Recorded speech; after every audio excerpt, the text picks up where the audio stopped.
they could also. I don't know. It's hard. It would be cool What if do I you had say? like on his third skill that it gives a different debuff depending on how much knowledge he has or something. I don't know. Oh, debuff, like debuff to Knowledge the consumed attacker. debuffs the enemies. Yeah. Yeah. Chuck Oblivion in there as well, and we have a new Yeah, Oblivion. here, everybody that touches gets oblivion. Yeah, Oh. right there, Ooh. and they just call it the corona buff. And then if they Ooh. get corona when they touch you, right? Because you can become infected, right? And then after that, they get sued, and the game gets like a bad rep, and then it gets never mind. The game shuts down. Game and just we're shuts free. down. Aloha, everybody from the YouTube channel. Welcome back to another podcast today. Yeah, I gotta come up with some names for these podcasts. You know, it's been over a year now, and I think some people It's said called the Pogcast. Podcast. But I don't know. That's There you kind go. of lame. You know what I'm saying? Yeah, What but the we gotta come up hell's with two Twitch names. Lingo? Is it? It's Twitch lingo. The I Twitch guess. nerds will get it. Yeah. The Summoners War Pogcast. And then you're gonna have all the boomers like Pog. I used to play that when I was a kid. The one that But yeah, maybe we'll come up with a name for like the morning one and the night one. I don't know. It'll be like the Night Brigade. I don't know, but we'll figure something out. But welcome. Thank you guys for taking some time to join into the night podcast once again. We got Lucky here. Yeah, got him twice in a week here. If you guys didn't see him in the last podcast. Yeah, twice in a week. We got Roger again for the night podcast. Sean, yeah, one of the usual residents of this night podcast as well. And of course, Obabo. It's actually Obabo's first time on a night podcast, I think, right? I believe so. Yeah. Yeah. Welcome, man. Yes. Yeah, it's not nighttime for you, is it? It's 11 a.m. Oh, okay. Yeah, because I don't know. Friendly. Looking at your background and looking at everything behind you, it always looks like it's like 11 p.m. like every time, dude. Well, I hope you guys are doing good, and let's get right into the topics of the day. Topic number one here that I have. Everybody's, doing it right now. Everybody's thinking about it. FRR. Let's talk a little bit about FRR for a little bit here. How do you think players should kind of approach FRR, right? Mid-game players, early game players, late game players. Even late game players. How do you think they should approach it? We can also talk about Optimizer, maybe giving a little people more information on what it is, because some people actually probably don't know what it is at all. And maybe for people that are veterans of Optimizer, some tips and tricks that they can use and look at in Optimizer to do a successful FRR. Go ahead. Wow, don't all at one time, guys. Come on, hey, come on, guys. Gonna start Not holy crap, guys. When you talk all at the same time, can't understand anybody. Yeah, so we'll start off with Roger then. I think for early games, definitely, if you're early game, definitely start off with your B10 teams, because I think obviously that's the main part of the game. That's where you're gonna get all your runes. That's where you're gonna get your progression. So do the B10 teams. I think if you're mid game, you can leave the B10 teams till maybe after, if you want to do like guild wars and content and stuff like that, because if you're early game, B10s are kind of hard, but if you're mid game, B10 you can pretty much use like just bare minimum stats to get to what you need to clear, to get like a 100% team, and just like put runes good enough to farm, but don't invest like crazy runes onto the B10 because obviously you don't need them. And it's always better to just run up a 100% team than like a faster 70, 80, 90% team, just because consistency is key. You don't want to waste your crystals, you don't want to waste your energy. Waste your time. Yeah, pretty much waste time as well. Yeah, like 2 dungeons that are 2 minutes, but one fails. You basically did a 4-minute dungeon, right? 4-minute dungeon, yeah. Basically. Unless you have like enough funds to just revive everyone. True. Yeah, if true. you 10 crystal revive, that works as 10 well. crystals per run, boys. It's a pretty quick way to get the coins for the event right now. Ah, Obabo always you always came off as a free-to-play player, Obabo. That's very interesting that comment came from you. Is that what you did early game, Obabo? Wow, revive every fail, huh? Yeah, I got 10-second GB10s. 7.5 fails for 1 coin. That sounds pretty worth. Oh boy. What about you, Sean? Yeah, for this, I feel like you do a lot of beginner guides, right? You know a lot of beginner stuff, and you've have a lot of experience lately and recently on beginner stuff. What do you think players should kind of focus on for FRR? How should they approach it? Because I know it's a big project. A lot of people screw it up, mess it up, but what tips could you give them? I think no matter what stage of the game you are, FR, you need to Hold on 1 second. What? I think you sound like a robot. Let me swap. Could be the Discord server. Let me go to Central, US Central. 1 second. Okay. Hello from Central US. You sound a little muted. Is that your mic or is it maybe the A little bit. yeah, maybe the mic. Yeah, it sounds muted. And Yeah. Hello. Yeah, it sounds muted. I think it's capturing a different mic by chance. That's weird. Try go to your settings down below and check your mic settings. See if it takes the right setting. Because I know you were just streaming recently, right? Hello? Oh, wait. Does that That's a sound bit better? better. Wait, that does sound better. That sounds better. Okay, go ahead. Hello? I think you're good. Yeah, there we go. Again? Yeah, there we go. All There good? we All go. good? Yeah. It sounds almost same, but yeah, I can understand you now. Go ahead. Sorry, you probably lost your No, I train of think- thought. My bad. I think for like it doesn't matter what stage you are in the game, you need to have like a couple objective for your FR. The worst thing you can do is like unruin 106 star that you have and like let me ruin that one by one. You know, that's like the worst thing to do. You're just gonna bleed your brain and nothing's gonna get done. So like have goal like maybe five goals you want to achieve. Like hey, I want a DB10, I want Gila defense, arena offense, and you hit them one by one. It's much easier that way. So as Uncle Baron has always said, build teams and not unit. So you start with like team number 1, you build that. Team number 2, you build that. And yeah, it doesn't matter what early game or late game. For early game, I think there's not much to do most of the time because like you only have like farming team, TOA team, and like that's about it. So it is what it is, right? Your runes don't really change that fast anyway. So for early game, you know, don't stress it too hard. Don't just suddenly like unrune all your unit and like start to rune from scratch. You're gonna just burn your brain. It's gonna be bad. You know, just have some objective, clear them one by one, and like if there's nothing much to do, then just continue farming. You know, move on. Okay. Yeah. Yeah, that's some pretty good tips there. How about you, Lucky? I think planning is important. If you pretty much what Sean was alluding to, make sure you spend some time before FRR, or since we are in FRR now, spend a bit of time into FRR, planning out exactly what you want to achieve. If you got working dungeon teams, especially if you're early game, don't try don't try too much. If they're working, they're working. Don't suddenly make these small little changes that can end up breaking them. Make sure you keep it consistent. Early to mid games, make sure you at least have one dungeon team ruined up efficiently enough that you're running it, because you're going to be running that most of the time for the month. So make sure you have them ruined pretty well. Make sure they're stable. And then I'd say if you got onto the point, if you're mid game, have a solid R5 team as well in place, because then you can always mix up between one dungeon as well as your R5, and then ruin up your guild war units after that. Eventually get to the point where you'll end up ruining PvP monsters over PvE in that order.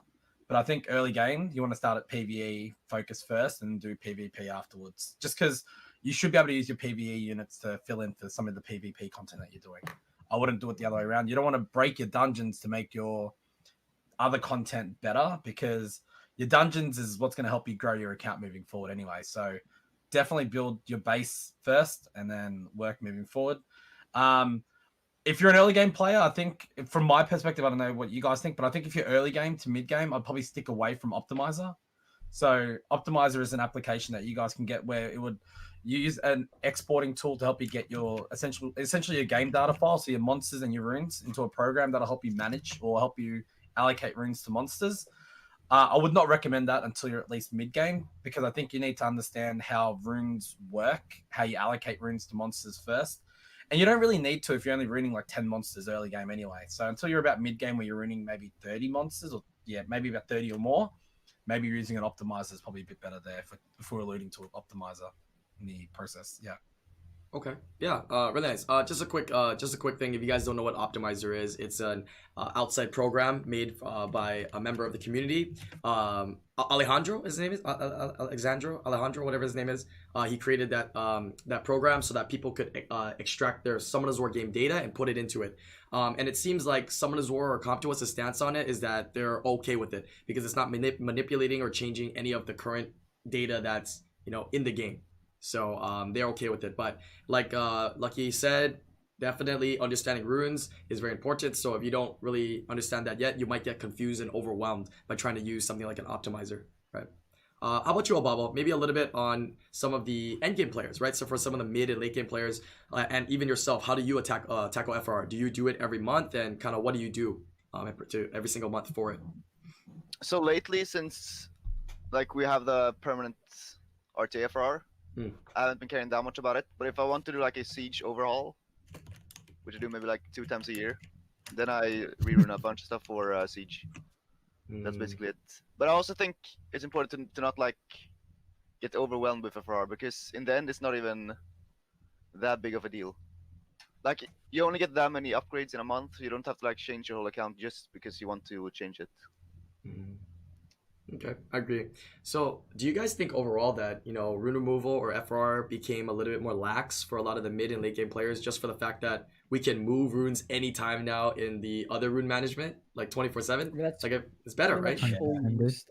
That's all you used FRR for. Like if you're a late game player, like you're pretty much once you get your PvE teams buckled down, you just never change them again, right? Like I use one team for all three B10s. Like Guild Wars hardly ever changes. You can do that by hand if you really need, because it's not like you don't need like super tight tuning for that type of stuff.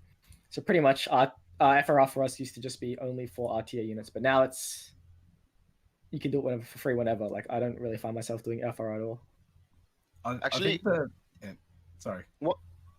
One thing you could do now with like RTA FRR, if you don't play RTA, you could do all your new builds in the RTA section, and then you just copy them when you have FRR. So you can like prepare for FRR that way. Oh, I see. Oh, I'm saying if you don't do RTA, you just try out the builds during the month, right? Yeah. Or try build them in RTA menu and then swap them over during FRR for free. That fair works. enough. Good strategy. Could work. What were you gonna say, Lucky? I was gonna say, what was I gonna say actually? Yeah, no worries. Yeah, kind of forgot what I was gonna say about that. It's all good. I mean, I feel like players definitely should utilize this FRR to kind of make some adjustments, right?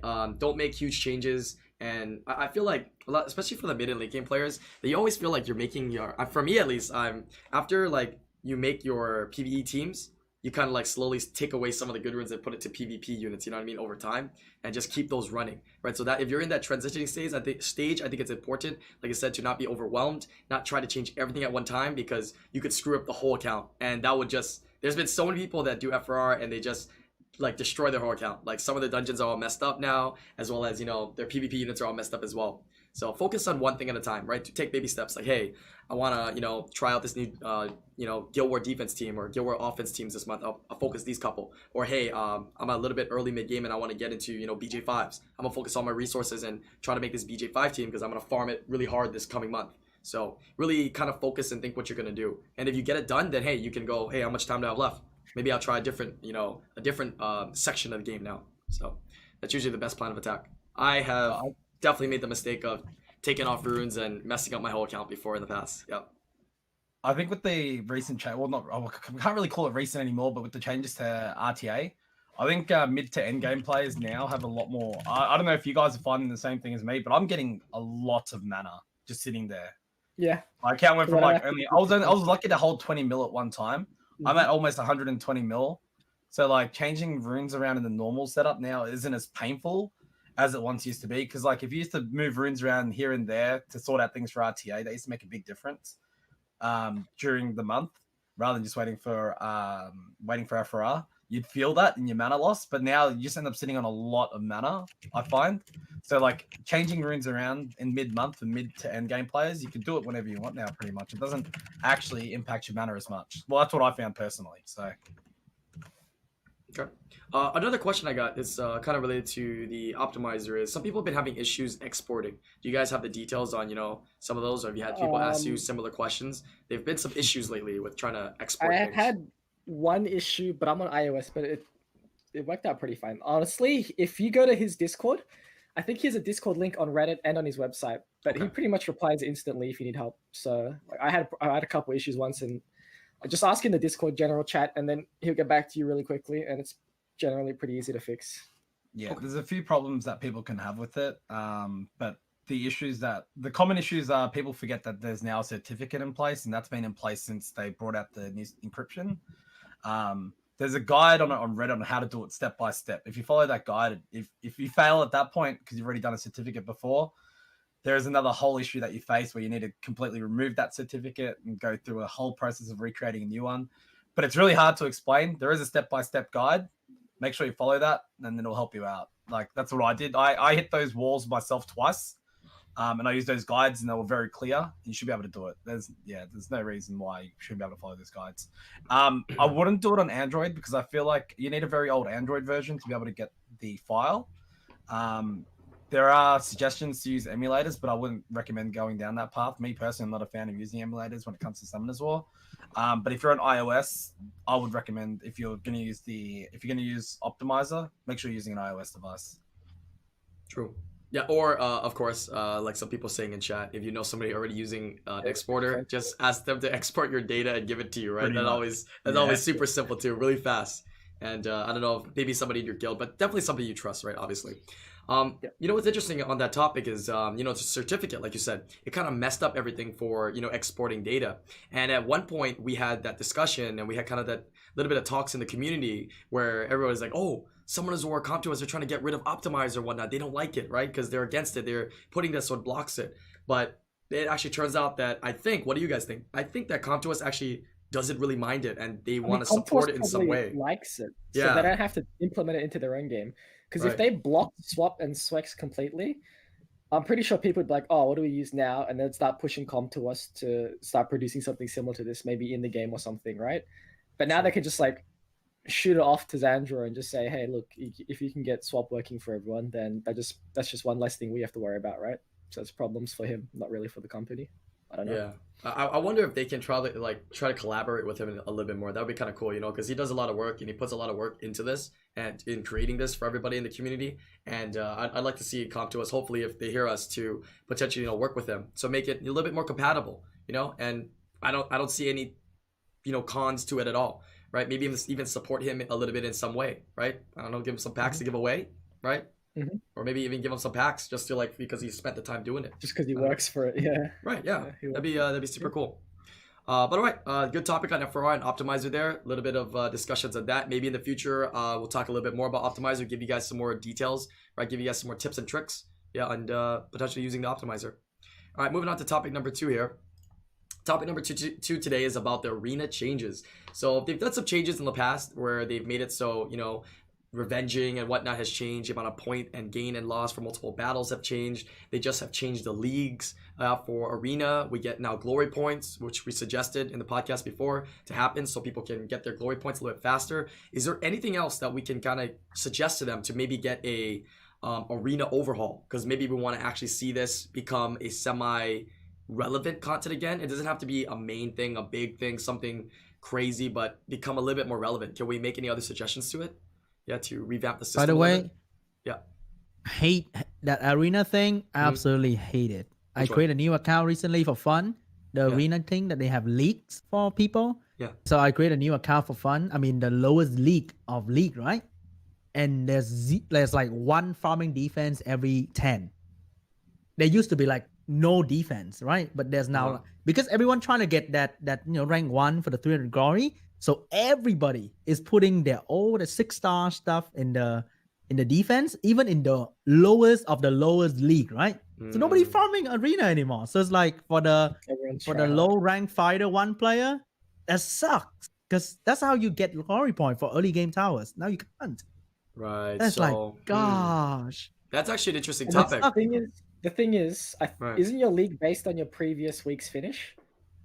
Yeah, I mean the lowest of the lowest league, yeah, and everybody has the best reward, like, though. What I'm saying is, like, if I don't do arena for I'm a guardian arena finisher or whatever, and I don't do arena for 1 week, and I end up in like a fighter league, doesn't that mean it's almost impossible for the fighter people to contest? No, the league is based on your finish from the week. You know what I mean? That's what I'm saying. So if I don't do rush for a week and I end up in fighter because I didn't do any wings that week, I get put into fighter the next week, right? And then I'm a guardian player in fighter.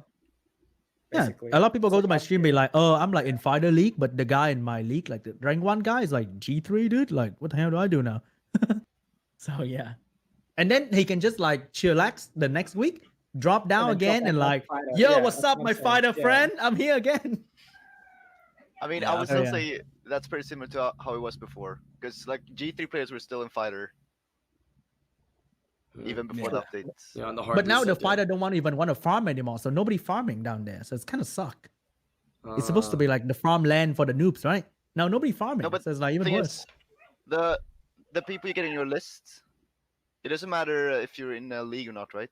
It's just your arena ranking. No. It's no. We're all in the league, so we get each other in that league kind of thing. I think that might only be for novice. I'm not 100% sure, but I think there's a separate league for players that are 14 days or something like that. Novice league. Yeah, and in that's that what you're in. even in the novice league, it's like try hard. Feels Right, bad. right. But I think in the regular arena, because I haven't messed around with it too much, but from my understanding, depending on where you finish at the end of the week, you get placed in a league, and in that league is like your hidden rank. Because while you're doing arena regularly, right, whatever ranks you go to, like if you're doing regular arena and you're C3 and you drop down to like fighter, you'll play against all fighters, right? Even though your league is like a conqueror league or whatnot. And whatever you finish that week, will place you into a league combining those two together, right? Before it hard resets. I think is how it works. That's how I think it works as well. Right. I think ComTOS might have tried. I think with their attempt at this update, I think they tried to overcomplicate something that was very simple. I think all they needed to do was give additional glory points based on the rank that you finished for the week, and that would have been perfectly fine. I think with this whole league on top of it, it is very confusing, and I don't think it's something that's really necessary. I understand if you want to give bonus glory points to novices or people that are like in their first 2 weeks of the game to help them boost towers, but I don't think they needed to confuse it by adding this league system. I don't know what the benefit is, because you end up in positions which has happened already, Guardian players sitting in fighter and absolutely dominating their brackets. That doesn't really achieve anything, right? Everyone's going to end up getting most likely the lower part of the lowest amount of glory points, right? Unless you are one of those top players in fighter or conqueror that suddenly decides to rush and get to G3 or something.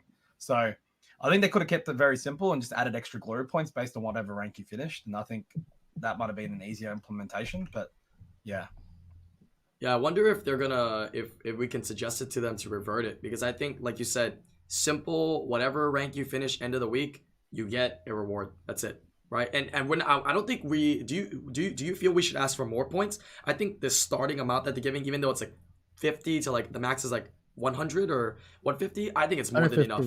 Yeah, I think it's more than enough. It's nice. Too much. That's like what, one scroll, right? Basically. Right. An extra scroll. 10 to 20 wings worth of points. So. Yeah, I think that's enough. I wouldn't get greedy and ask for more. Yeah, so I think if we keep it like that, that would be pretty nice. But this also doesn't mean that the reward right now is given out every 2 weeks then? Not every week, right? Or is it every week? Given out every week. I think it's going to be given out at the end of every tally. I think whatever you tally for the week will jump you into the new league bracket that you're going to be in. And then you get the points at the end of the week for it. I assume so. That's just an assumption. We'll find out soon enough anyway. Yeah, we'll find out this weekend, I guess. Yeah, we'll find out this weekend because it'll be the first week. So we kind of maybe we should let it kind of simmer a little bit for a couple weeks and see how it is. But test it out. Yeah, keep an eye on it, because I feel like this system definitely, like we kind of talked about, is a little bit overcomplicated. Or it could be, maybe it's simple, but we are overthinking it as well. I'm not sure, right? I think it's fine. I mean, it doesn't really change anything. It's arena is still the same, but it also makes it feel like more alive throughout all the ranks. Yeah, I kind of understand what Sean's saying, right? Farm defenses are kind of nice, but on the other hand, it's like, I guess it's nice that people are actually putting defenses and actually playing the game. Yeah. But it's like, I don't want to play the game, I just want to click auto, get my damn points. Yeah. But what else were you saying about Bubble? My bad. Yeah, it's just that, like, imagine if you were a fighter now you're actually like competing for something instead of just seeing your rank. So I think that's pretty nice. Okay. Anything else? Anything that we can actually suggest to them to improve the arena, to change the arena, make it maybe a more fun environment to want to do, right? Besides revamping more rewards and more glory points. Is there anything else in the system that can be changed? Make Rush better? Do you think they should make the ranks a little bit bigger for players? Like, does G1 should it be expanded? Like right now, G1 is still. I mean, G3 is still only like top 30, right? 30, 100, 300. Should they expand that? Make that a larger range, so people can actually feel like they can achieve it. But then it takes away from you actually achieving it. I feel like it kind of happened in RTA a bit as well, where they expanded the ranks and a lot of the players that were pushing for it ended up feeling, I used to be top 100 for G3 now it's gone up to top 500 or 300. It's kind of doesn't feel as good, if that makes sense. Okay, I guess. Because then I feel like that exclusivity of being only being top 300 or something makes you want to push for it more. I think for the people in like the Conqueror level, it makes you want to push more. I think maybe for the fighter people, it might seem a bit more out of reach if you leave it as it is now. But it just depends on who you really want to try please, I guess. Okay, I see. How about implementations of any rules and whatnot? Because I'm not very familiar with the meta, I guess you can say, of Arena, because I haven't really been doing it a while. I play Asia server. It's not a good time for me to rush, so I don't rush. But back in the day, it used to be a lot of tanky things. And what is it? What is it now? What is it? Mostly like Tritons and stuff like that, I heard, in terms of defenses. Miho's Tritons and whatnot. Like, you think that could imply like some kind of rule that would make that Arena more fun every single week potentially? Global ban, I guess. Like week by week, just this week no Miho, this week no Samath, this week no Triton, and this week no Lucian. Then you suddenly see like some weird shit, getting on. Yeah, I think so. I think they should start treating Arena like a little bit of a testing grounds. You know what I mean? A little bit like a half special league kind of thing on the weekly, and I don't think that would really mess the game up too bad. Right? I know not too much negative implications. People aren't really doing it already, so if anything, it would bring the players back. Maybe even the top players potentially more excited to see if they can challenge themselves to ruin units and be able to take it on, right? Because we have players like Crystal Shizzle that are like 70 legends or some crap now. Like something like he's got like 70 something legends. That's ridiculous, dude. This is like pretty ridiculous, bro. Way too easy for him. He's got it on the lockdown, right? Prides himself being an Arena master, so be kind of cool. Okay, any other things you guys want to say about Arena before we hop over to the next topic here? Imagine if they did, I don't know, this is just out of nowhere. Well, what about if they did like a week where they combined, so maybe what they might be doing planning with leagues moving forward could be maybe they're gonna do a cross-server league sort of Arena environment. So having like the guardians of all servers fighting each other, but then they'll have to find like a neutral time that could work. To try and get like a leaderboard for Arena. So like Chris may be 70 legends in EU, but is he going to be able to hold legend across all servers? Yes. That could be something interesting. Probably yes. Probably. But it'd be a good challenge for him, right? Like, yeah. I mean, I would say there's probably some global players that are down for the challenge to have their teammates boost them. I mean, challenge to play in to play in the and number one, right? You understand what I'm saying? Well, I mean, they did do some changes to the revenges and stuff to kind of aid that, I guess, right? Make some changes appropriately to that. But that would be cool, right? A start could be a league, right? Depending on how high you finish that time, they could put you on some kind of leaderboard temporarily. I don't know if they would do cross-server battles yet, right? Or if that's possible. That'd be the best possible outcome. But if they had some kind of league, right? This guy finished 2,300 points. This guy finished 2,400 points. So they rank 1, 2, 3, and it just goes by which server is stronger. And they can start having some battles like, hey, Asia server, we want to be number 1, right? So we try to, we're going to like push for as much points as I can get end of the week. That'd be kind of interesting. Yeah. I like that. Okay, I'm gonna hop into topic number 3. Topic number 3 here is all right. Since we're talking about early game players and mid game players and whatnot, we're gonna talk a little bit about mistakes new players make. Right, we have plenty of people that join our streams on the daily, asking you questions from how to ruin units to is this team good, is to this good. What are things that you see and hear players do that are big mistakes in the game? Wait, let me grab my 500 pages book. So fucking many, dude. It's insane. It just kill me. Give it to them. I think the most common will be I 6-star my Juno. What should I ruin him with for my Giants B10 to be amazing? Or like I 6-star my Chandra. I'm like, dude, okay, relax. There's a thing called Fran, Lauren, Crow, Sigmarus. You can work on that. No, but okay, relax, dude, relax. Yeah, 6-starring Nat 5 early game is kind of yikes. A lot of Nat 5 are trash early game, and by a lot I mean like 80% are trash early game. Don't be think because they're shiny they're gonna make your life look good. No, it's just not.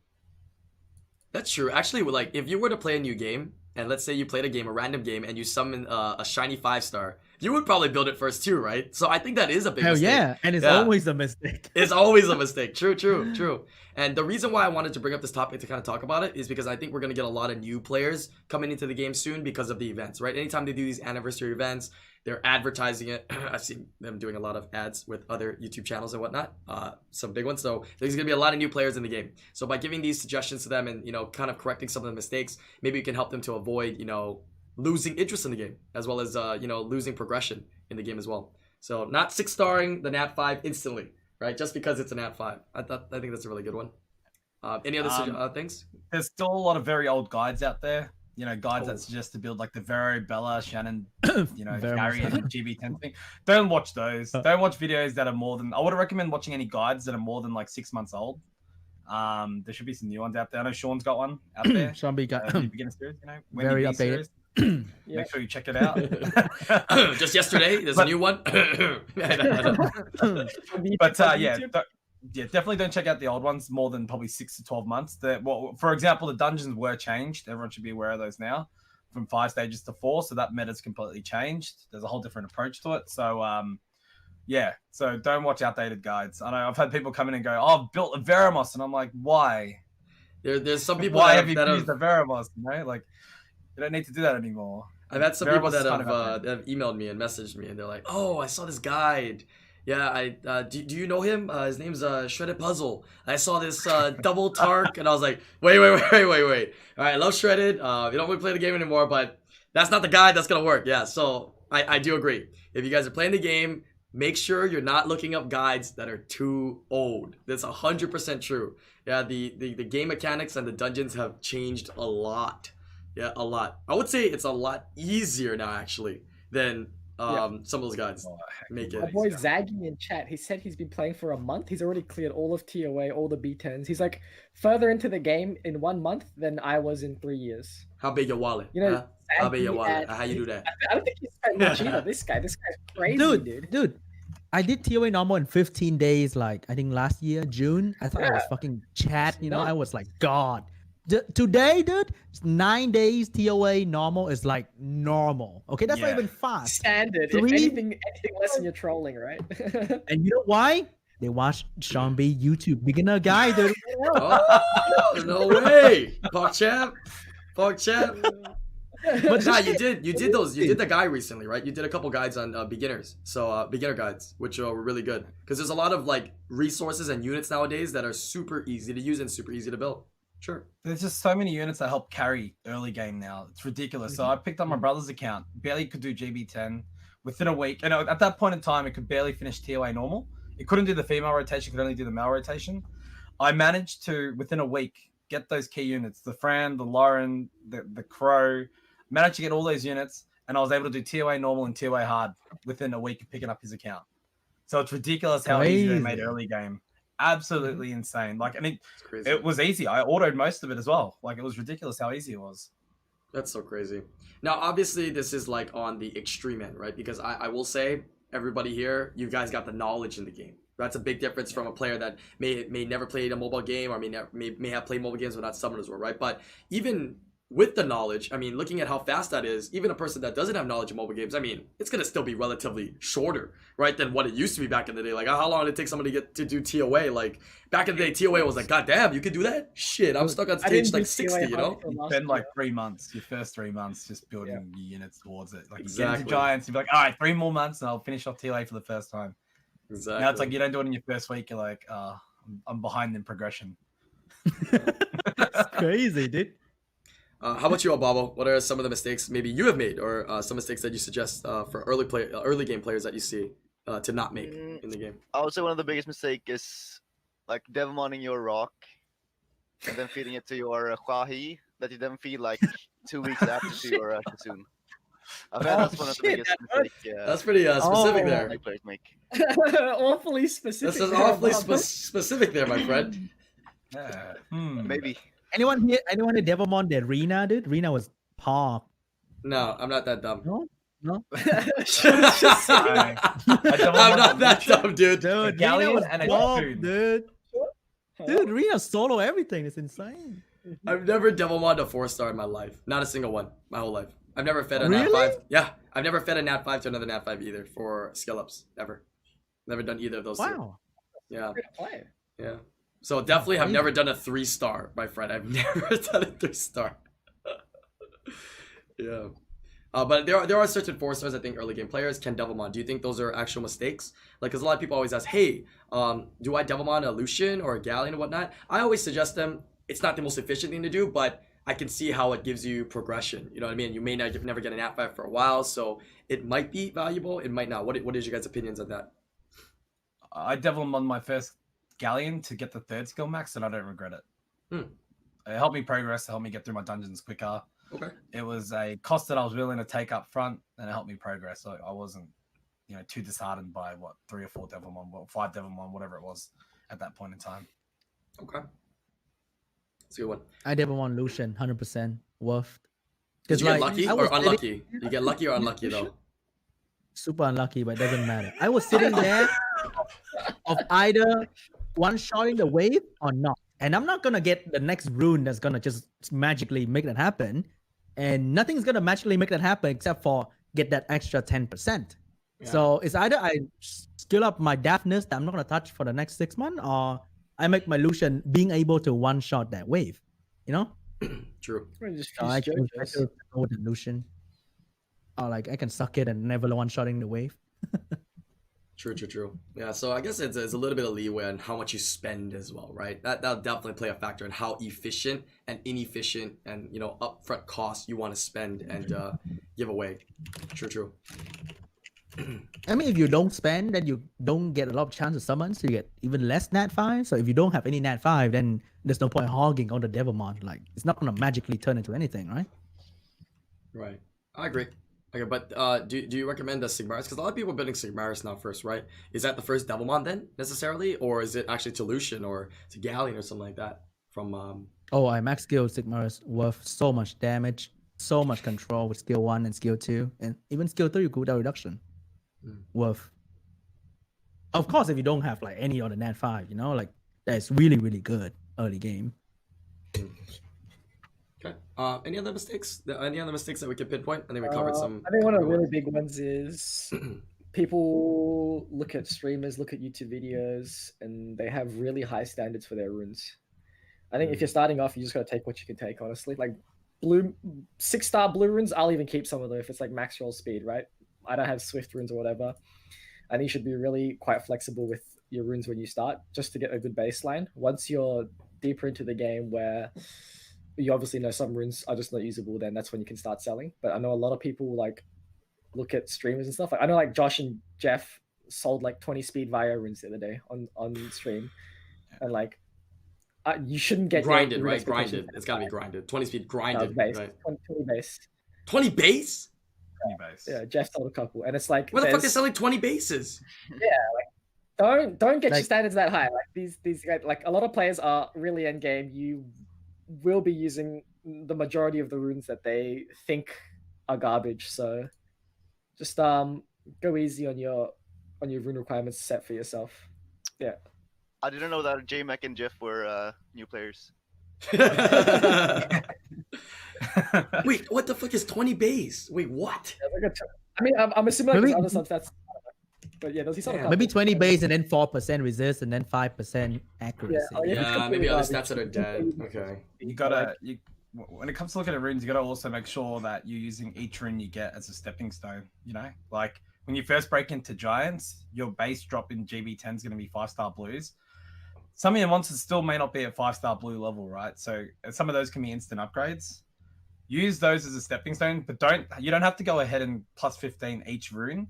You can go to plus 12 and just use them, but you just got to remember that you're going to be cycling these runes out pretty quickly once you get into GB10. So you got to remember that, at some point you do have to start with the most basic of runes. You got to start with somewhere. Some people still use scenario drop runes as a starting point, right?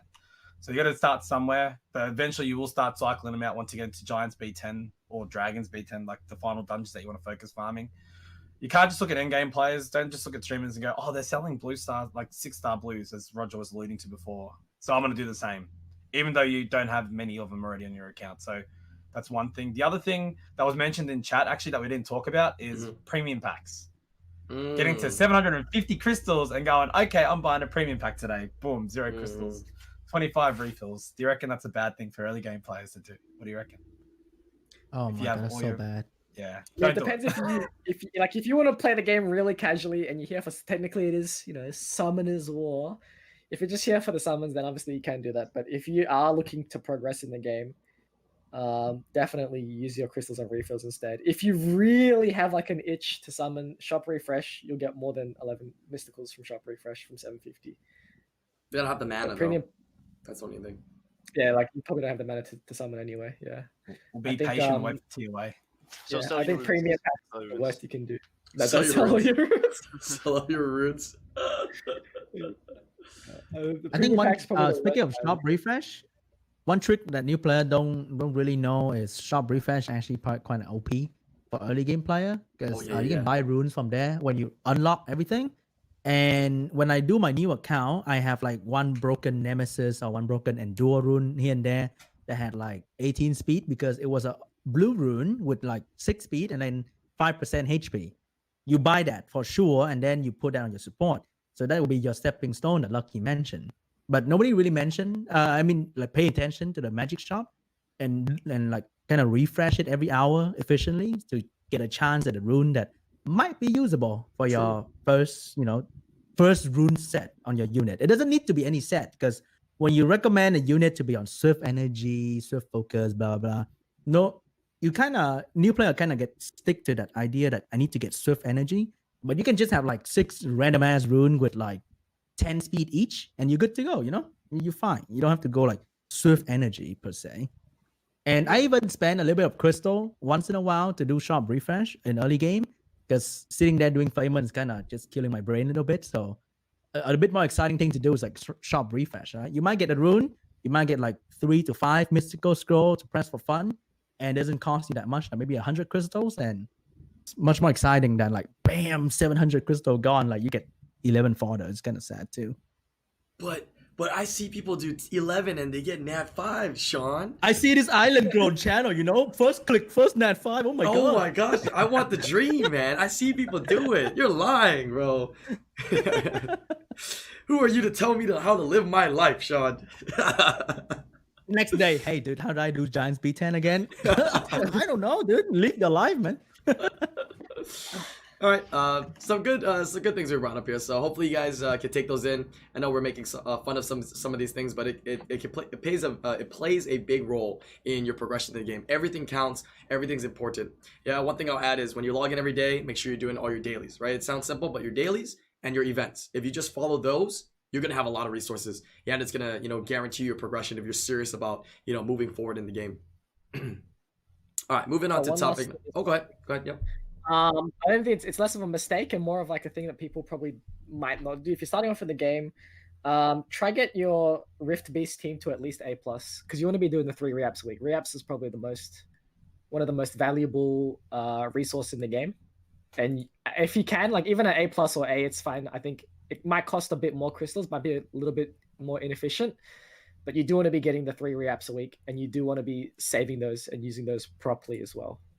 Yeah, I've told people in the past, even if you've gotten B, if this is a little bit of a leeway though. If you're getting B or even A-, like if you are spending in the game and you have the resources, I would go for it, because even though it's kind of expensive, Reap is something that is a valuable resource, right? It's a very scarce resource in the game. So to a certain extent, it may be more whaling, but it's worth it. You know what I mean? It's definitely worth it. Reaps are very, very valuable in the game, even if you're not going to use them quite yet. That can literally make your account the next level with one click, right? Yeah, that's something I started recommending to like my community as well. Like when coming to FRRs nowadays, rune for one solid dungeon that you want to farm for the month, as we spoke about when we were talking about like what people should be doing or how they should approach it.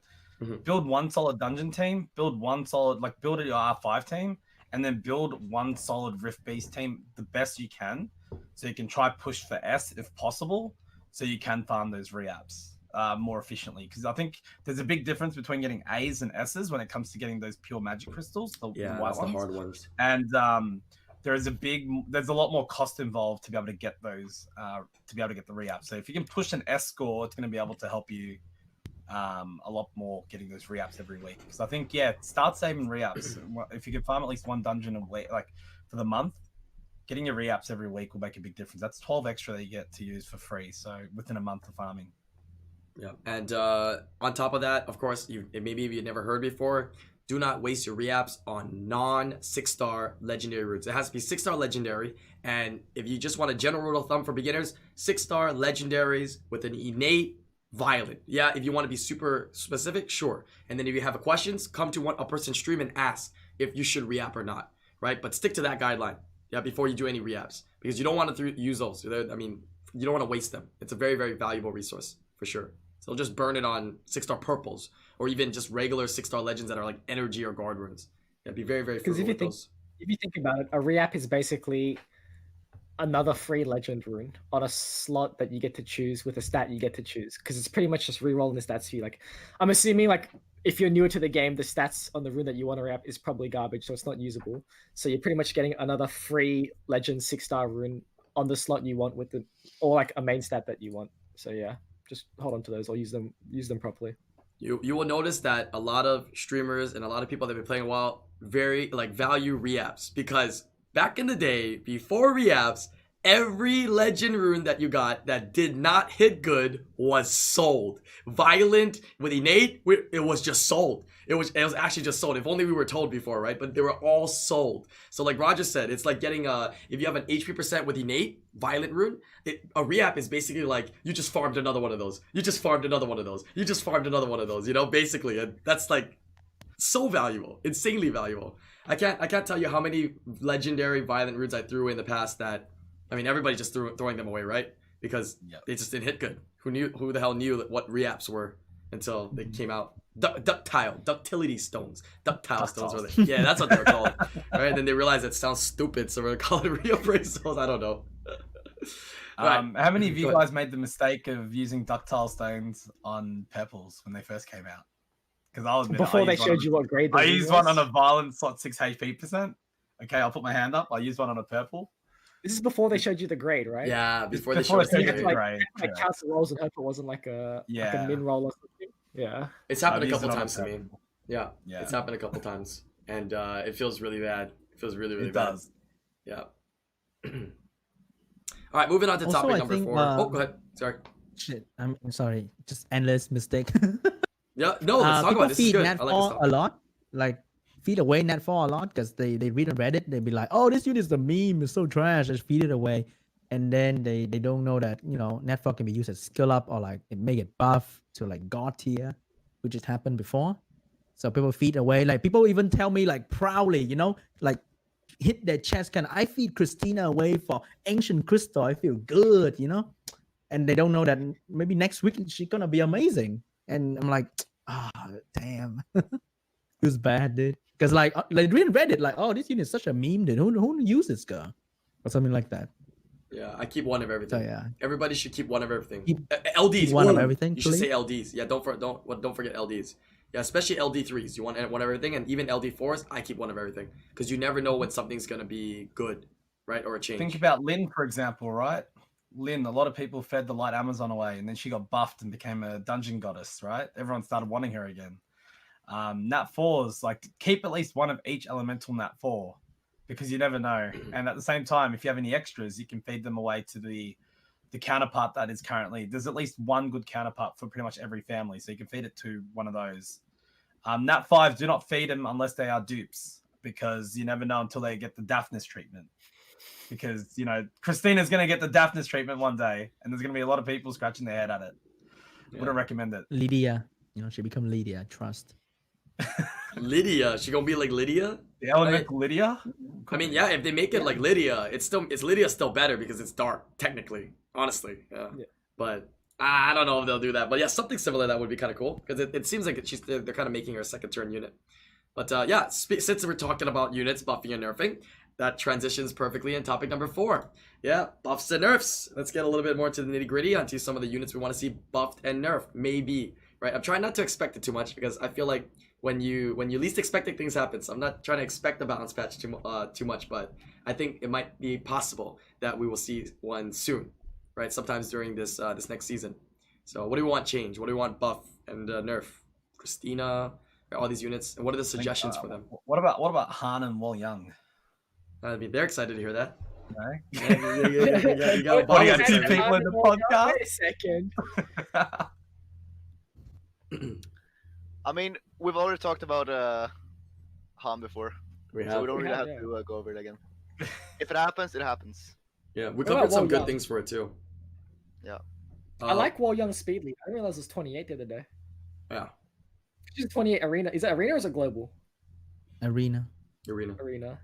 So it's skill 1 is Honestly- normal. Skill 2 is an attack buff, amuse, and heal, Yeah. right? And then the skill 3 Skill is three- like like it goes through invincibility and stuff, right? Yes, Multi hit or something. Mm-hmm. Huh. Mm-hmm. It kind of sucks. They can do a lot of things to Wolfgang, I think, but they need to do something. Okay, like, okay, I either got make it. the- Okay, right. Yeah, either make the third skill viable some way, or you just give like Amuse 10% ATB. Like an attack bar boost. Ooh. Yeah, 10% or something. What? Okay. That would be good. Then you have It's like wedge hat now. 28 speed Yeah, lead. all What's her the same. base? 10 something. Not fast, not 103, slow. right? Okay, so that's not too Average. bad. Like a 103, 28 lead, 10% attack bar boost on Because Amuse. Yeonhong is 118, right? Yeah, should be, and she gets yeah. a like, right? What about if they work. gave her a full attack bar? So like, not to every unit, obviously, but what about if you targeted a unit on her team with the Amuse and it gave it 100% attack bar? So what about if she can buff herself 100% attack bar into third? I was She's just an thinking LD she now would 5, get. right? I was just thinking she would just get an additional turn. That's why I was gonna ask Sean, what's her awakening? Because they could give her the Tian Lang treatment, right? Yeah. What's Awakening is the immune skill, like just like skill with attack. That's it. Like the same. Oh, as the it fire already one, wait. which- It already enhances Amuse. Yeah. Oh, so Which is they like can do now it then. skill It's and attack. viable. It's viable then to make it Yeah. additional turn. I Yeah. actually like Lucky's idea more with the ATB. What, boost That's actually up nice. to a Because you 100? can pick what unit you want to boost up, right? Like that's Yeah, pretty you can nice. do like Fat Lucian with Yeah. Because it's like a Konami or something on steroids, right? Because you can just Yeah, boost pretty up a much. fat and just kill And it- something. uh, Or I kill also think it's fine because of Yeonhong with her skill. But Yunhong is a little third bit skill in a though. way, but like, I mean, But it's yeah, too what is- similar to what is- Yeonhong, you what know? is Miyang's third skill? It's like a Heal and what is it, extend. and- sniper's first skill, whatever. Right. But yeah, I Sean mean, says it's too both similar. sides Too better, similar to Yunhong though. Too similar. Heal Yeah, and attack they purpose. kind of want to separate their, specialty. It's like how. Yeah, other then unit or I think something. my suggestion's pretty good then. Getting another turn because now she's an assassin, right? She's not a support like Yunhong, right? Okay, Yunhong's like an assassin too, kind of sometimes. It's a certain situation, man. That shit does everything, bro. But like makes her an assassin, right? Like, additional turn and like nuke something, so it's kind of scary, right? Kind of scary. Yeah, I like that a lot. That'd That's be not a bad fun idea. to play with. I think it's good. It's like a premium assassin. With a speed lead. Or like give her skill 3, like, conditional ignore defense, If enemy has like 3 buff ignore defense, okay, that sounds too Barbara familiar to skill something that I don't have. Yeah. Something like that, yeah. 35% per buff or something? I don't know. I wonder Or where you the came easiest from way with is that to one. like make her strip, which is like, the usual standard treatment to make everything OP. Single target strip, yeah. Yeah. Yeah, like a She-Hulk. And then depending on how right much now it it's, like, strips, kinda it will meh. ignore defense by the amount that's stripped. Is that what you're gonna say? Oh. Okay, yeah, I think that's a good one. Barbara. That's a unit that we don't talk about too much, actually. The Will Young. I think that's a good one, and I think a lot of I think I saw people in the ladder before and like Guardian stuff. They were using it back in the day. Like what's that? Moon? His name's not Moon, right? Moon or something. I only see her That's when they Moon. pick Sierra Gianna. Yeah, and then I would see Will Young like maybe like 4 or 5 seasons ago in like G3. But so they have it. So if it becomes viable, they might pick it and use it, right? Off her, she becomes super viable, right? Because she's 28 speed lead. That's always going to be contested. That's 4 more than the Sierra. What else is 24? Chiwu stuff. So you have 4 speed lead over the Sierra Chiwus. Becomes super nice. I It's think kind of actually nice. disgusting though with Barbara though, because now you give speed lead and you have a Barbara that boosts her to attack buff and nuke and then let somebody else go. Oh, wait a minute. Okay, and let's just make sure that people with Will Young don't have Barbara first. I don't want this, man. Oh, relax a little bit, shall we? Huh? Oh my god, that sounds Just pretty relax. freaking nasty. Slow down. dude. Slow down. Oh man. All right, what other units can we hit up here? A little bit more non-traditional. What else did we had up recently? We did Fire Monkey King. We talked about that one already. Yep. I gotta open up. When I did had you an see interesting one for. I had someone suggest something to me about Fire Monkey King. Oh, okay. It was instead of adding resist, what about if they changed it around and made it that the opponent had a lower chance to land the debuff. Like Nick. So rather than bump up his, so it's like the Nyx. Oh, you know how Nyx. Nyx has got Oh, it? that would be nice. It's like the Nyx treatment, right? So Oh, yeah. his stacks means it reduces the chance of them landing a debuff on him. Whole On team or just everyone or him? on- Sorry? Whole team On would be him. kind of cool. No, not whole team. Just Well, I whole, think whole him. team. whole team would be like Nyx, but cap it at like 20%, right? Nyx is 30, or is Nyx 20 as well? No, I think Nyx is higher, right? I think Nyx is almost Nyx is 30, 50? I think. No, Yeah, it's but 30. like Nyx is like 30, instantly, right? Nyx is instantly. This one is conditioned on they touch you, which they don't So you have to got by necessarily like touch you. 5% each time. Yeah. Yeah, and they don't have Yeah, to but touch you. Yeah. That's pretty But good. I kind of like it if I like it's that. only him with like 50%. Yeah, that's what I was thinking. Only Yeah. him, but 50%, right? That'd be Because he's like insane. a solo unit, pretty much. Okay. I think it's. So I instead was of also, resistance, it's 50% to not land debuffs on him, basically.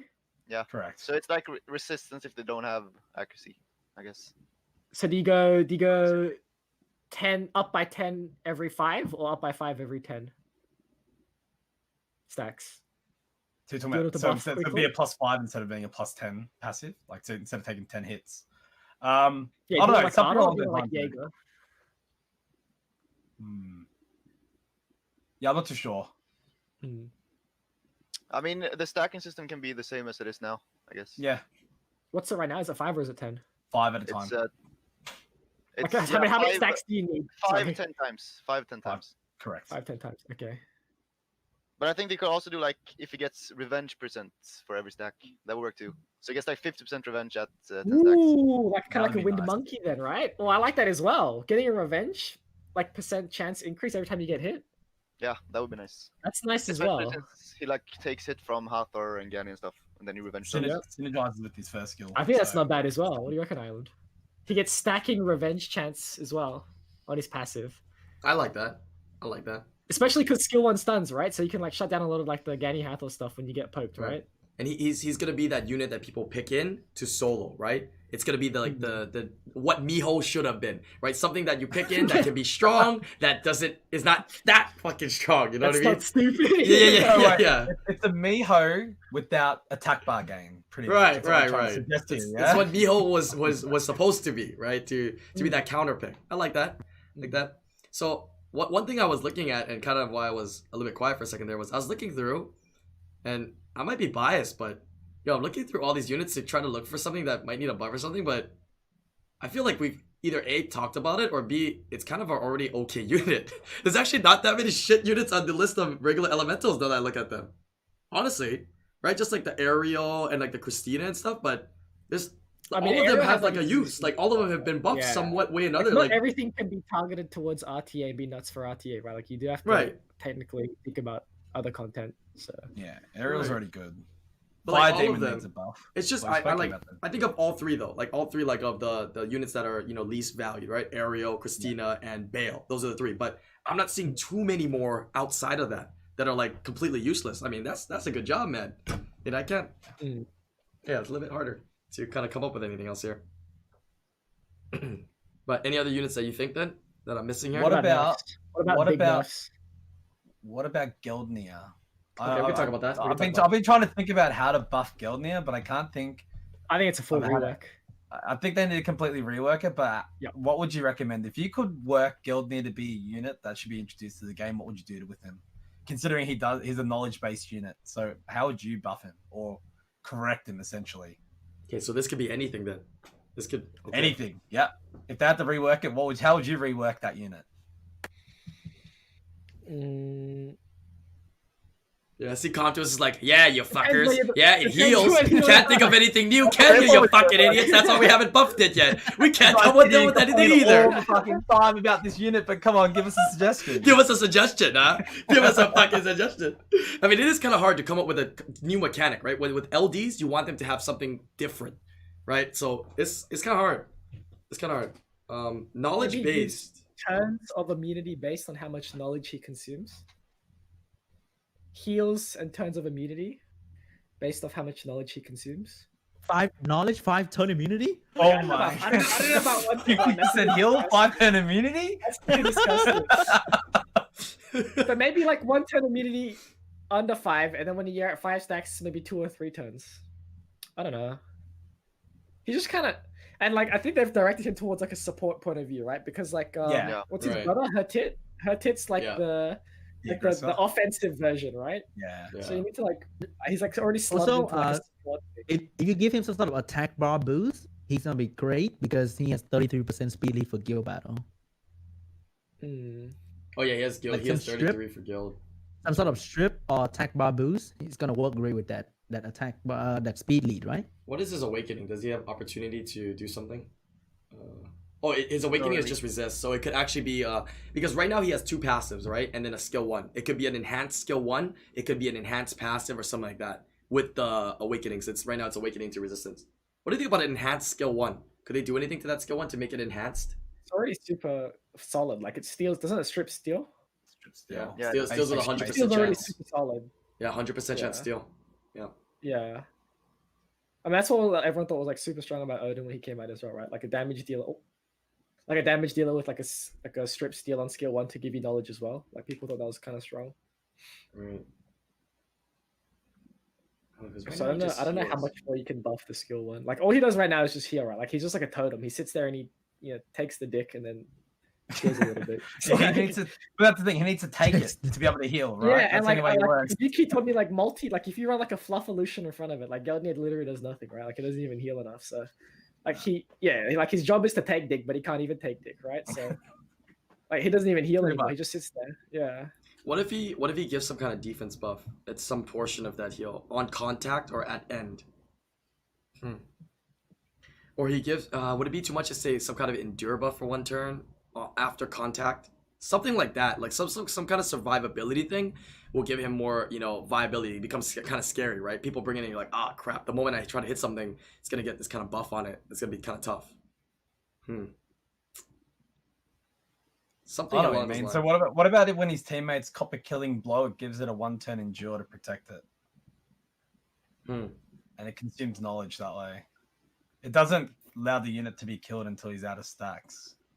That might be a bit too busted though. I think it's too much. Maybe it consumes 2 stacks and gives endure. Maybe Maybe he needs like 2 if stacks. if he's at 5 stacks, you try to kill a unit, it drops him down to 3, and then he pops endure into that. I mean, I don't know. I don't think that's. Yeah, I don't think that's that good, anyways. I think they need to make like a new prototype for him. Because the thing is, if they give him an endure buff like that, then it's still just like scuffed Squadam in the end. In a way, That's yeah, true. pretty much. True. Poor Well, boy. Yeah. Hodam doesn't even have to go to school. He doesn't even fucking need knowledge, dude. He just fucking sits there, bro. And just does his job. This guy got to go to school, man. It's like the guy that comes out of college gets the same job as the guy that's like didn't even go to college, dude. Wait a minute. Yeah, kind of tough. I don't know how they can change him. Maybe that's how that's probably why they haven't done it, right? They don't know how to change him Right. without making him like super busted or just absolute useless again. Yeah. But this is like, this is he's gonna be their sitting- avenue to make something cool. This is their avenue right here, like their next Yeah. canvas to put something on, into the game. Mm. This would be it. Maybe a new mechanic. I Just mean, give him a he could- Oblivion, right? They could also. I don't know. It's hard. It would be cool What if they had is like on his third skill that it gives a different debuff depending on how much knowledge he has or something. I don't know. Debuff? Like debuff Knowledge to the consumed attacker? Debuffs the enemies. Yeah. Chuck Oblivion in there as well, and we have a new Yeah, Oblivion. everybody that touches gets Oblivion. Yeah. Oh. Right there, and they just call it the Corona buff. And then people they Ooh. get Corona when they touch you, right? Because you can become infected, right? And then after that, they get sued, and the game gets like a bad rep, and then it gets never mind. The game shuts down. Game and just we're shuts free. down. I think that's a good idea. I think maybe every time he gets hit, it consumes knowledge and throws back debuffs. Attack down, yeah, things like that. Glancing, Like we know anything, we know those are glancing, impactful, defense break. right? Yeah. Right. I know that might work.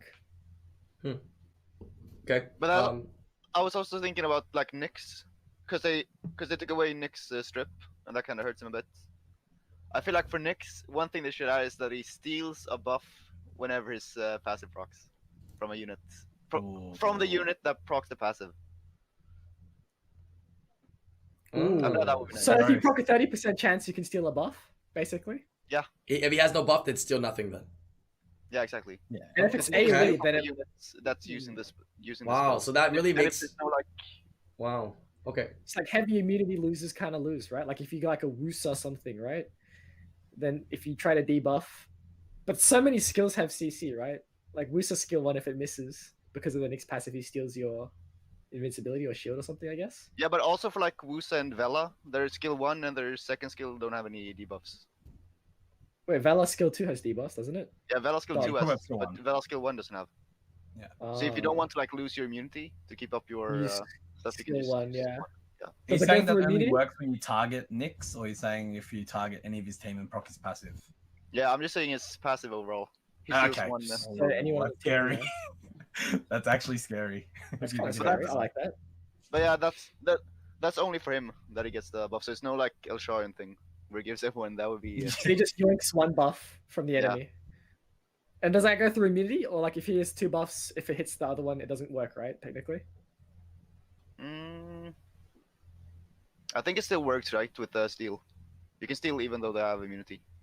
So like, let's Yeah, say you that there's a Wusa skill 3 up. You can still take the shield, but not touch the immunity. Yeah, you can.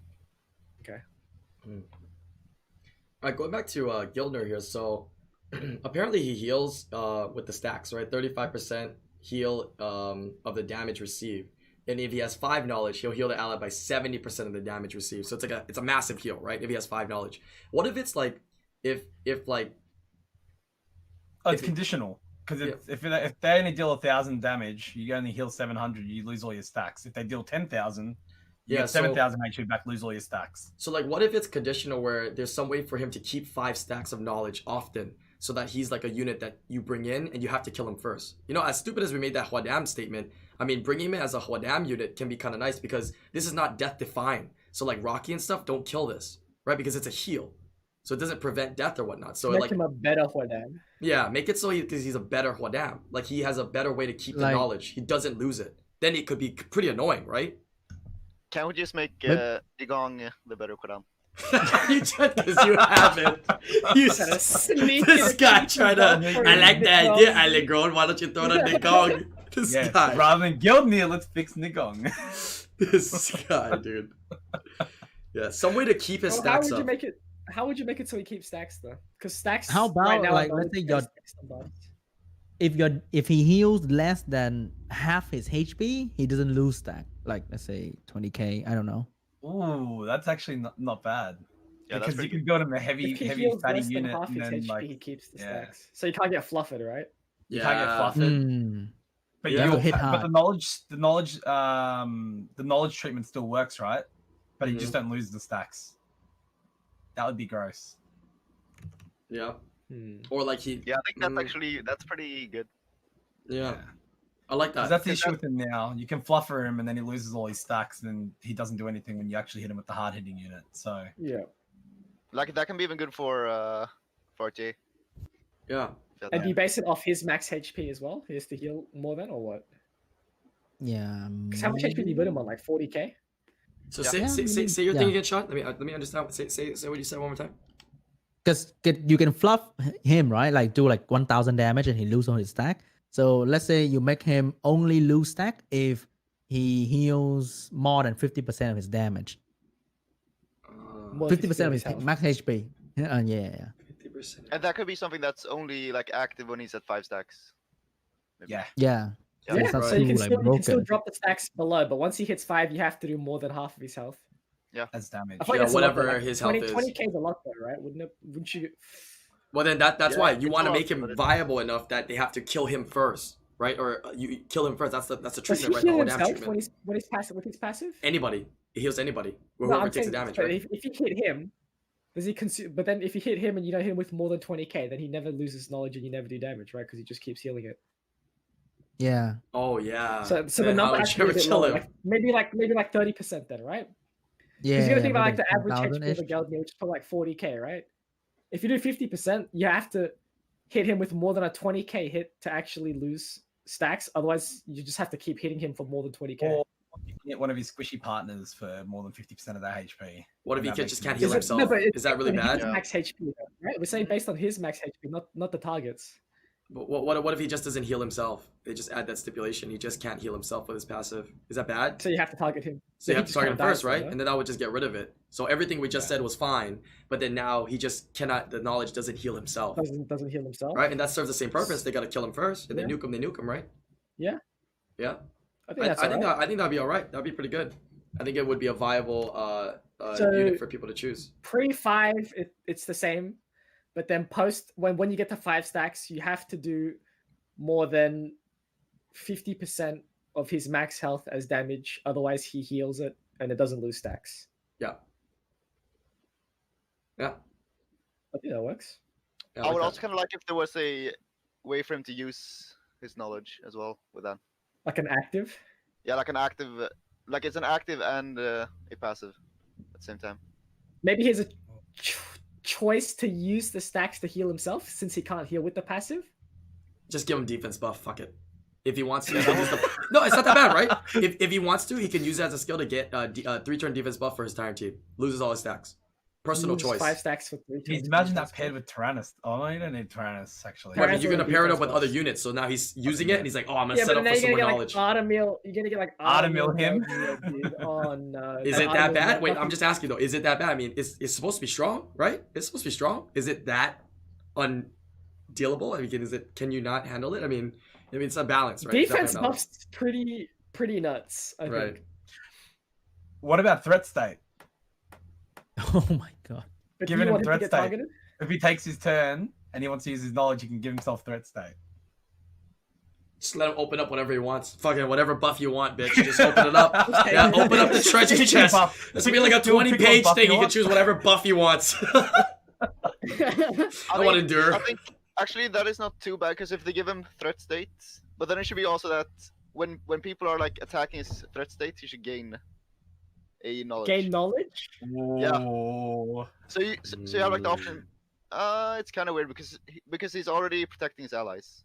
So Yeah. threat state doesn't do that much, It right? doesn't do anything anyway. Yeah, because he's gonna be fucking down no matter what, right? So he technically already has a threat state on him. Yeah, pretty much. Dude, yeah, I bet you all the Guildner owners are like, yes, this is good. Keep Frothing talking. right This is now. very Tell me more good. about it. This is the most progress we've seen in the last 3 years for Guildner. However long it's been out, like 2 years. Sickos, dude. Famous like flu season in chat, you sicko. All these Guildner owners. All right, any other buffs, nerfs? Any other units? We could talk about some nerfs. Again, out of any other units that we want to Yeah, I think the discuss. standard about? nerfs are still there. Tyrannus, I think, is busted. I think Barbara is super strong. Miho's still disgustingly stupid. Guaranteed. Antares is still up there for sure. Yeah. Any other ones? mean, that I don't know- can see? I don't- mean, I feel like Jaeger is the worst defender right now. Yeah, it stacks way too quickly. Dude, that shit think- one shots your dad. Like you throw out Daphnis skill 3, he gets 2 stacks, right? Because Yeah. 1, you hit his ally, 2, you defense break. His justice just fucking obliterates your Daphnis through the shield turn 1. So you just lost the unit instantly. I think Jaeger needs to stack slower for sure. So Make wait, it Jaeger 10 currently is minutes. +5, right? So he goes up to +5. Yeah, for it's like it's twice 250%. Give him the Artemil. Yeah. What about if it was 10? I think it makes it a Because little bit more. he manageable. scales way too quick. That's what he was Yeah. before, wasn't he? Wait, remember they were gonna buff him, and then they like, oh, we're not going to, and then they did it after. Remember? Was Yeah. it 10? Yeah. I think it was Yeah. 10 Yeah. prior. I think it right? was actually 10, wasn't But it? Yeah, but they also added like other stuff with that later. So it's Oh. not just that thing that has made him this strong. It's the revenge as well. It's the Yeah, revenge. revenge and 50%, also yeah. like justice buff is insanely big for him. Like going through invincibility shields is just this. Like I said, my Daphnis just gets booty blasted turn 2, no matter what. Yeah, that Yeah, thing's like nuts. defense buff as well. Like if Oh, it yeah. was like 30%, Jaeger one shots Tyrannus like nothing. Yeah, even though he yeah. has It doesn't care about well. defense buff, right? At all. It doesn't even care. Yeah. Any sort of damage mitigation, he doesn't care about. Yeah, that's crazy. Shields, defense buff, anything. That's pretty Mm-hmm. nuts. I honestly think Justice buff killed Shiha. I don't think that unit's good anymore. Yeah, it did. Yeah, It's pretty more much. first Barbara coming in does his job similarly, but better. And then Justice buff, like you throw out skill 3, you just get Justice and die. Like Chow kills you, Leica can't glance on you, he kills you instantly as well.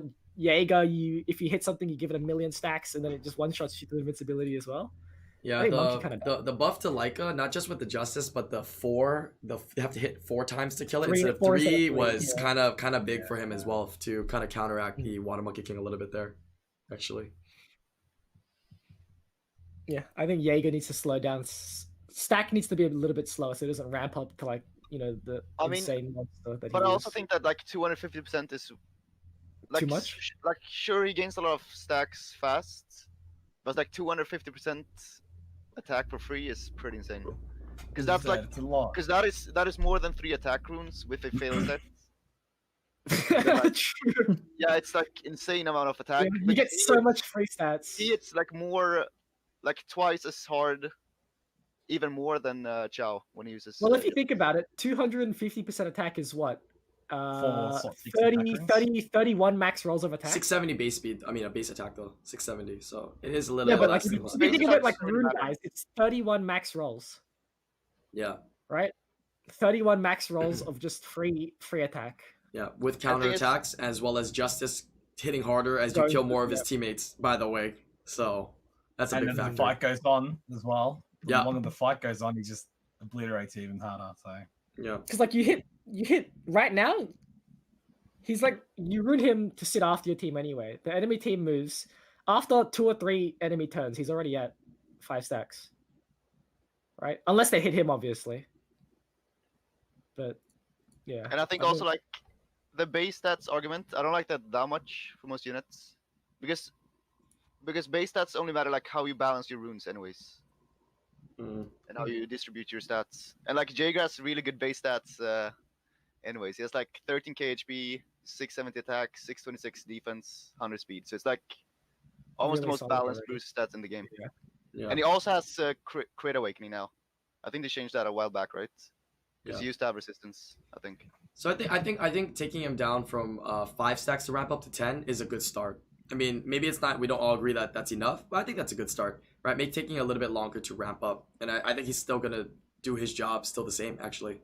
So yeah, that's definitely a start though. Taking it back there. And how about buff Chow? Yeah, Chao's in a weird spot. You know what I mean? Like as a water damage dealer on paper, it's just he seems fine. You know what I mean?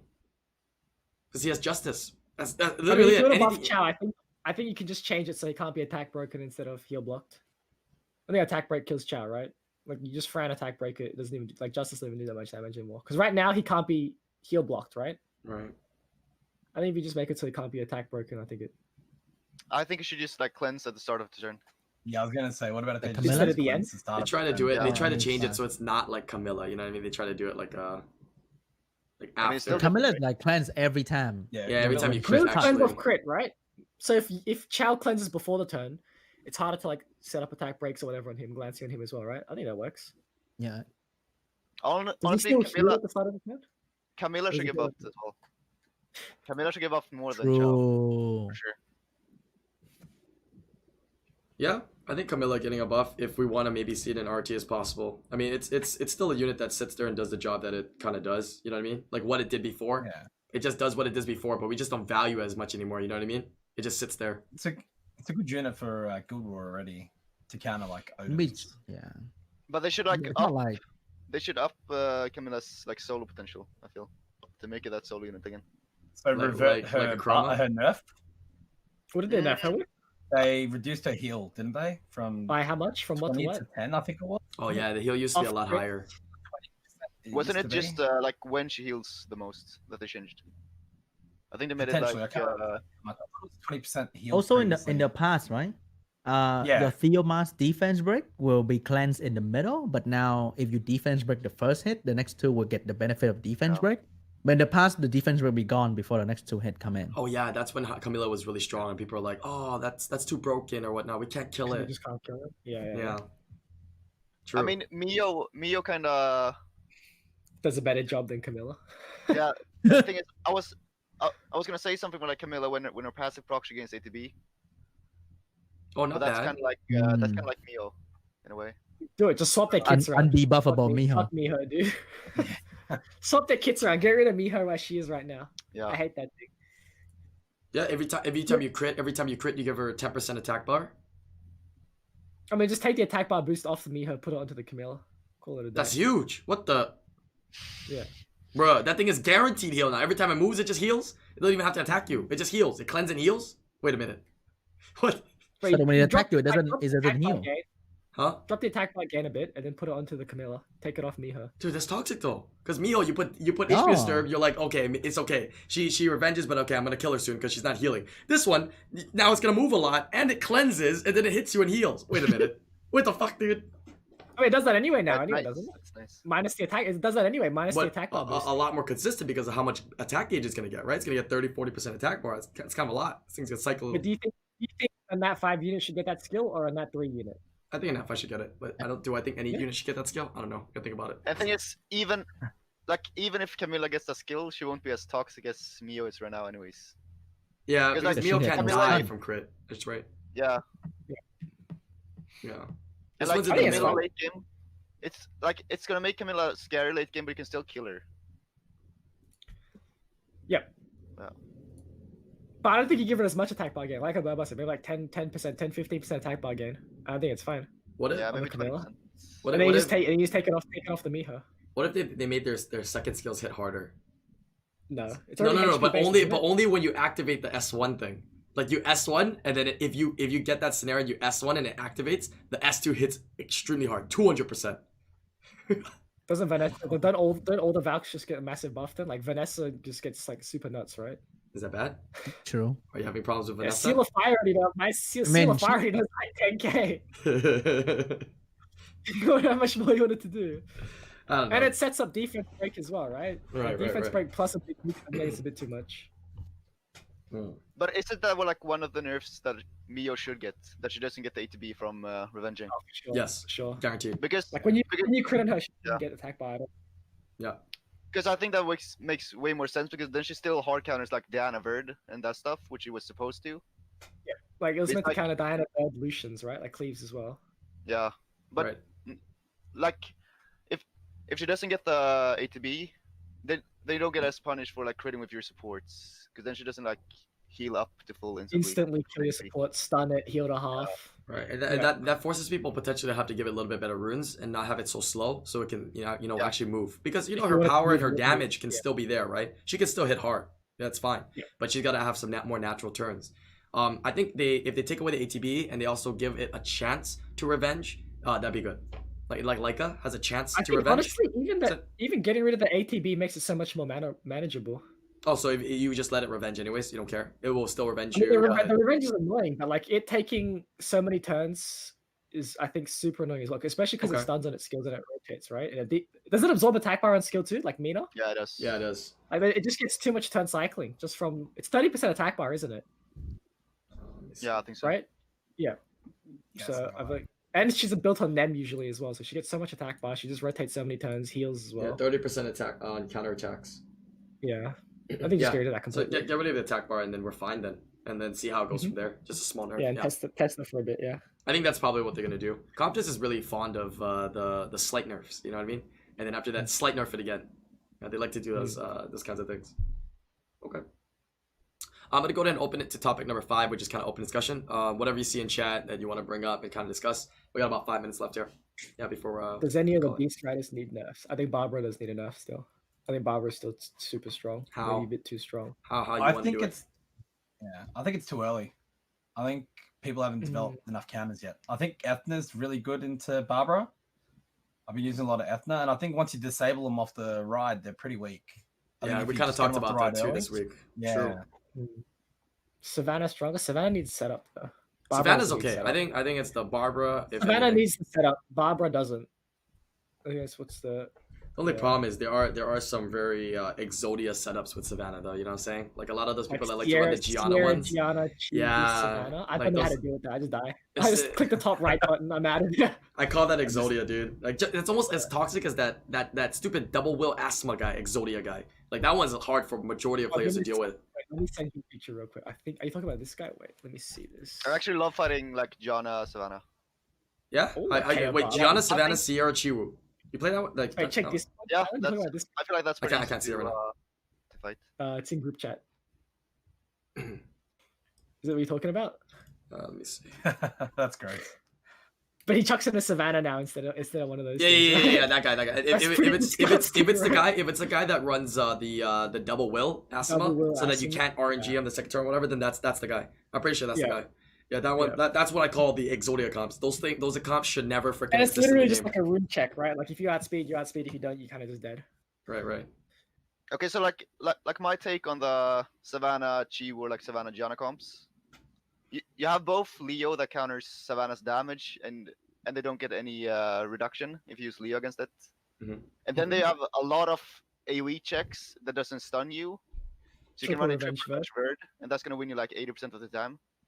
And then they're also locked into like 24% lead. So you could also like take Vanessa or Samath with a high base speed unit, like a Mean or whatever, and outspeed them as well.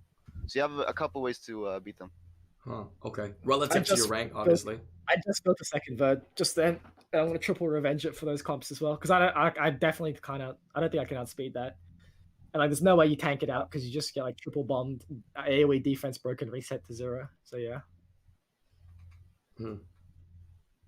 Okay, I guess that's one way to handle them. That's not too bad. Yeah, I've been noticing a lot more Samats being used in build. I mean, people are like, I think people pick them once in a while, but I see more people picking it and actually using it lately, right? For that leader skill. Is it getting a little bit of a resurge in an RTA? Do you feel? I don't know. I feel like it's always been there. He's just not like Always there the as a backup. Yeah. To speed contest, right? I think Chiwu's. I see a lot of Chiwu now. Chiwu's super strong. 24 lead, attack bar pushback no matter what. Decent base speed. Was it 103? 106? 103, right? Yeah, 103. Right. Yeah. Right, he's a decent base speed, 24 lead, attack bar pushback no matter what. Block beneficial is actually not bad as well. Especially with like a lot of I don't know, like Ileana, Tyrannese. skill The one. skill 2 kill Miho though. That's pretty nice. Yeah. Does it? No, No, I don't think it does. It doesn't. No, 'Cause they crushing changed hit, it man. Oh yeah, crushing hits. It's all uh, right. No, it's Not guaranteed. Yeah. It's guaranteed to knock glance now. They It's changed guaranteed it. to not grant. They changed it. It's go not punch guaranteed crushing anymore. Yeah. Oh, I thought it was talking guaranteed about crushing with too. the- Yeah. They changed it Oh. from. They changed it for the worse. They changed it for Yeah. yeah. You think it would be better if it stayed as crushing hit now Yeah, with the it Mihos everywhere? I It's think so they need nice. more units with crushing hit, like Gemini skill 2 and stuff. If they want to leave Miho the way she is, they have to add more crushing hits in, I think. No, more change it. guar- No, I'm down for the attack bar takeout. Actually, yeah, It's still yeah, strong. attack It's still bar, such a yeah. strong unit. You still have to deal with it. Dude, that thing is annoying as hell, dude. Yeah. Yeah, thing is, I like that Mio is a counter to those like 100 crit units. Yeah, That's right, what it was okay. for. That's what it's for. Yeah. Mm. So I want her to still be good against that, but I don't want her to like punish 20 crits units that 15 crit crits, 1 right? too hard. Exactly right. Yeah. I agree. Yeah. Yeah. No, I miss the days of Diana's, galloping and roaming free.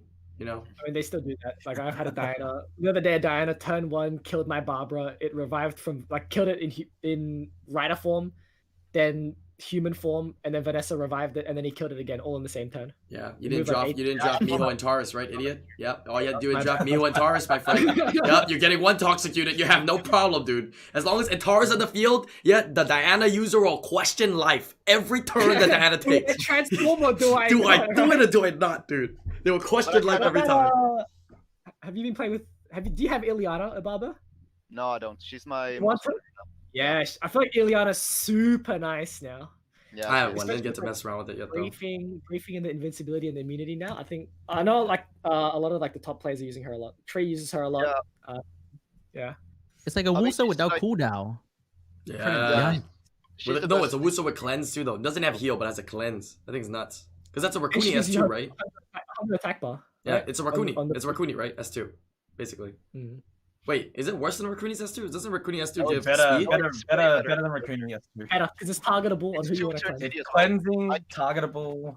Yeah. Oh, allies, yeah, yeah. allies, Rakuni is a allies, cleanse. all that Rakuni is stuff. just And boost. it's 2 turn city. That's like the base part. Oh, yeah.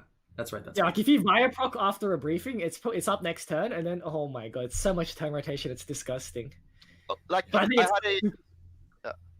had you guys, sorry. I had an Ileana like proc into briefing, and then then she had her third skill up, and then she procs again to brief up another unit. It's gross. with her. Because when she briefs herself, it It's Yeah, natural. it's It like doesn't turn. count as an additional Yeah, turn. You can yeah, proc yeah. after that. you can Via again after it. Yeah. Yeah, So you can the proc reset's into it fine. and then proc again. Yeah, Yeah. somebody in chat said Ilion and Yunhong together. Oh, nasty. Yeah. It's keeping track of that is It's a like- headache, my friend. Keeping track of that's a big ass headache. See, like, Yeah. like Ileana, Yunhong, No, like you get a Yulia. turn. You get a turn. Yeah. Like the Mina just gets boosted like 16 times because its base speed's so high, and it just kills everything. I know Tomato runs. I don't know if he runs Ileana, but I don't know he definitely runs Mina into Yonhong. It just does so much That's damage. BD standard comp now too. Is Oh, BT still BT running the is BT still running the Varus? He was running that a lot last season, like testing it out. He was also doing a lot of like Mina and Yonhong just like boosting and the Violent Sure. Bernard, you know. He needs a Masha then. Ooh, Fire Bernard. Josh told me to build it. I've been trying it out. I think it's super nice, by the way. Yeah. Via Bernard, I feel like it does a similar job to Verd, but it gives you, especially if you own a Marsha, sorry, it's super nice. Bernard Marsha.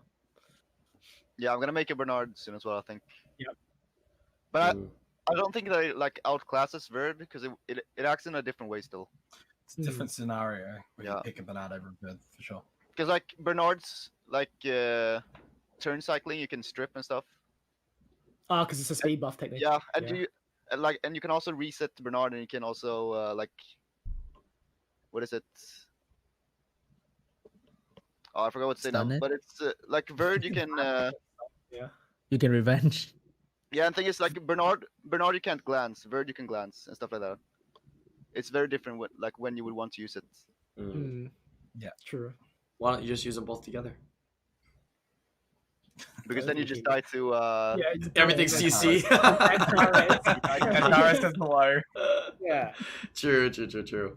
But it's kind of an interesting prospect that if you actually get a nice draft to be able to use both those guys, right? Your damage and turn cycling is insane. Like I did Vanessa Gani, Barbara, Marsha, Bernard today, and I was just running circles. Like the guy didn't even stand a chance. Because like Marsha she gets to 5 stacks super quick with the Bernard. You can vent whatever, and then it's just so much damage, so much turn rotate. Yeah. Well, what about you, Sean? I saw you doing like some RTAs as well, and you were ranking up in like the C1, C2s. Like, what are they using? Are they using anything interesting right now, or is it? Chiu every match, dude. Wow, Chiu's Really? everywhere. Yeah, they're learning, dude. And then speed contesting, like Chiu's they just taking everywhere. first turn against you, right? And just like CCing you or what? Yeah, and then I'll be like, yay, I got no speed lead. Yay.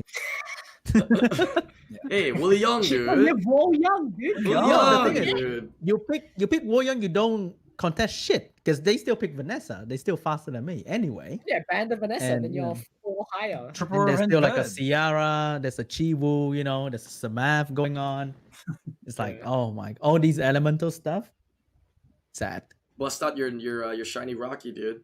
As long as you don't have a Terran, he's busted out against those leads. Rocky killed Tyrannies anyway Now Rocky has a hard No, time but against like- Tyrannies, right, in RTA. because of the defense buff. Yeah, that's what a lot of people said, and it makes sense. It makes sense. Like Guild Wars, you have a lot of leeway, right? Even in defense buffs, you're like, oh, okay, I can wait a little bit. You know, I can chip him down. But RTA, you don't get that leeway in time. Your Rocky just gets targeted. Yeah. Yeah, they have too much time to do stuff. So it What do you doesn't think work about the same way. Tyrannies? Obaba, how do you nerf him? I mean, they can start by giving him like 2-turn defense buff instead of 3-turn. That's what I was thinking. Instead of 3-turn, 2-turn for sure. Because then you only get 1 turn of defense buffed wild blow, right? First of all. Yeah, exactly, and it's also big for like Vela because Vela doesn't get 2 defense buffed punishments as well. Right. So it's Oh actually yeah, pretty, I forgot about When that. you- It's a small nerf, but it's pretty significant still. I in the like comps, that. in the general comps used, it Yeah.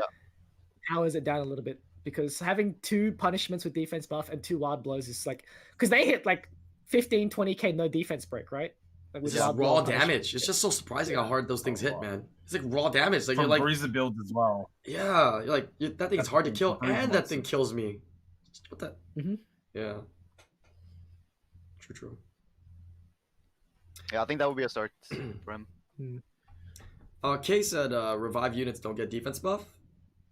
Might be okay-ish. Okay, that's semi-fairish as well, right? Leaves them kind of vulnerable. Sure. Mm, I would rather see the 2-turn defense buff than the revive units. I'm saying both. Nerf that thing into the ground. Yeah, unless I get it before the next balance patch, nerf that shit to the ground, man. I I don't think play that definitely shit start anymore. with the 2-turn defense buff, and I think if they want to push it a bit more, you can get rid of the defense buff on the revived unit. But I think definitely drop it from 3 to 2 to start off. Thing is, Yeah. Okay. I feel that Tyrannus revive is already so weak. They don't need to nerf like that aspect of him, because it's only 30% with defense buff. It's and, less like, than 30, isn't it? Because I think it's no, it's less because when you revive a ragdoll, it torrents you straight away. It's in torrent but- range. yeah, but doesn't Ragdoll torrent when you're at 30%. Yeah, but Yeah, it revives you can torrent less, any it revives more. less than 30, doesn't it? Tyrannus? How much does Tyrannus revive with? Does anyone know? I think it's 30. So so Ragdoll can torrent. It's Oh, like it's Because right on the Ragdoll, no, threshold. Ragdoll has to be below 30 for sure. Because I It's know if below you 30. Molong skill 3 a Ragdoll, it doesn't. Well, before they nerfed like the You could, I damage think. reflect. You No, I could. can't. It has to be below 30. Has to be I'm below. 100% sure on that. Yeah. No, but Vanessa revive is still 30, right? Yeah. You can't Then- torrent after. but But then you can ignore defense after Vanessa revive. Yeah, you can. I think. Oh, you You can? can. Yeah, I only watched 30 one and CD below. video. He does that every day. Below 30, not at 30. No, but I know that Vanessa revive will make Leo ignore defense Yeah. with attack buff. Yeah. Do you think it's situational by some of this? So there's some kind of innate like passive to these things that are making it not work with some and work with some. Thing is, I'm pretty sure it worked with or it did work with Molong back in the day as well. I think. I Because I know swear it that- had to be. I know that Maybe people I'm just- use like Nemesis, Ragdoll, so they can like avoid the reckless and then just torrent and heal up from Molong's trying to snipe them. That was like the idea with Because it Ragdoll, says like- on the skill, if your HP is below 30, the enemy's defense is ignored. So if you're at 30, but I don't know, maybe they changed it, but yeah, but I not think bad. it's just like below or at Oh. 30. We should Just probably fine. test it out and see if it's different from unit to unit type of passive, because it seems like a lot of these unit passives are 30, right? Lots of 30, Vanessa, Tyranny. So we should probably look into that and check that out. It's interesting. But I think it could also be like with Molong back in the day if your Molong was a bit damaged, and then it didn't hit for exactly 70%, or if the Ragdoll had more HP than Molong, then it Hmm. wouldn't get its torrent proc. Oh, okay, maybe that's why. Maybe like the Ragdoll just had more HP than that makes Because there are sense. also like really tanky Ragdolls around that don't really hit hard as well. Yeah. And I guess talking about buffs, let's buff Julian. I've never said that out of any of these podcasts. Yeah, make him a better Oh unit, man. yeah. People always tell me, Oh. yeah, that's what everybody says. Oh, pretty good. Show me one. Well, show me one guy that uses it without a Vivicho Ragdoll right now. Because there's only one guy I know that uses it, which is like Judas, because he uses it with Vivicho and his Ragdoll. No, I Yeah, see him it's- like often in C2. Okay, dude.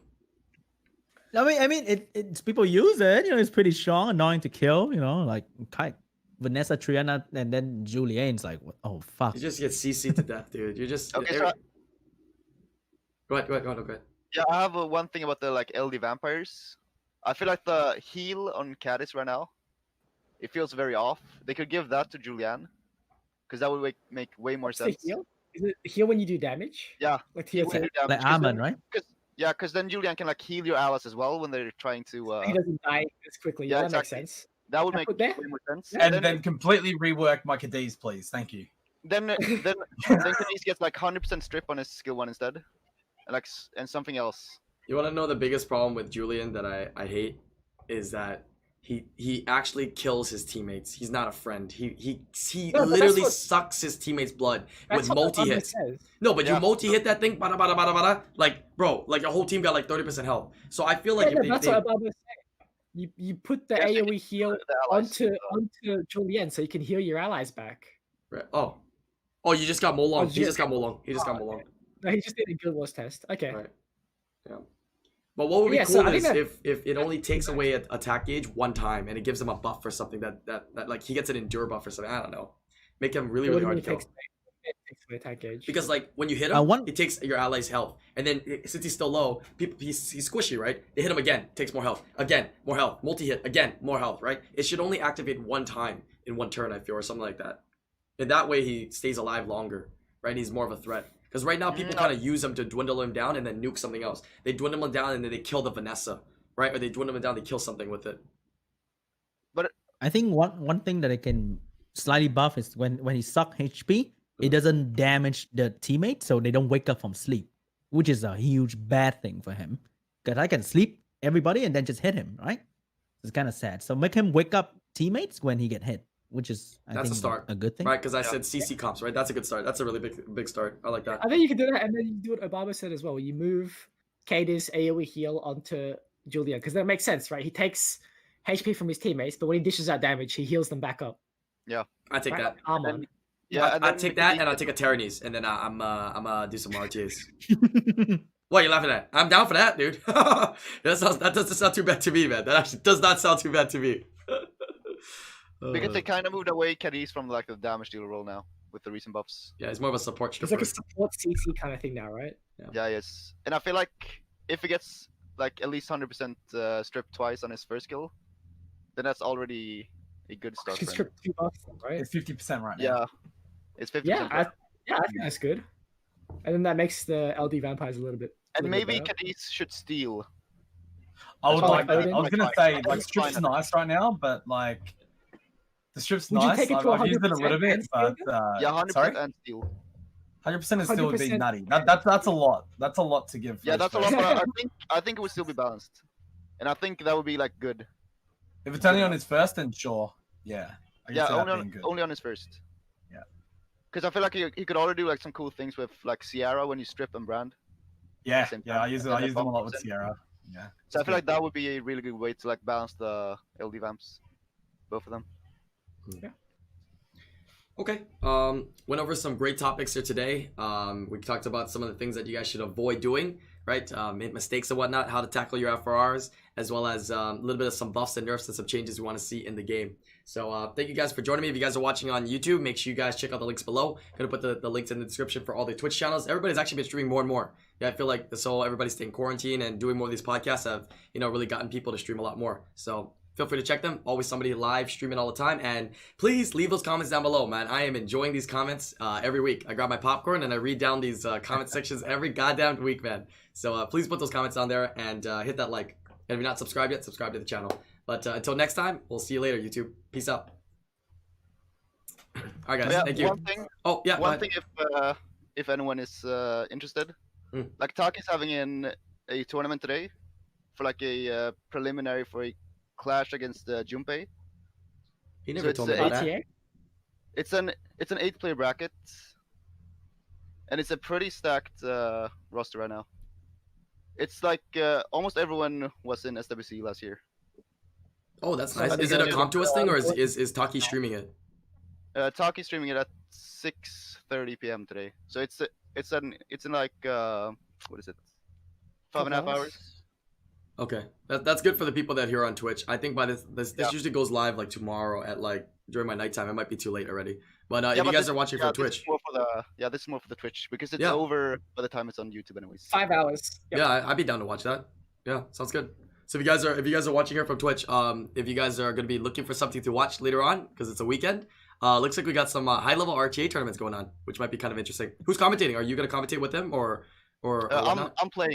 I'm playing actually. Oh, let's go. Oh, Topa's okay. Topa's also playing. Barber gang. Okay.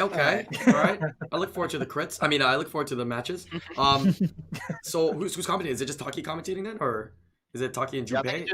I think it's just Taki commentating because right now it's Okay. like just a prelim, and then I think next week it's gonna be the best people from Junpei's community fighting against us, pretty much. Oh, So it's like a community clash thing. okay, that's pretty cool. Yeah, I'll probably tune in. Thanks for having me. Check it out. All right, peace out, guys.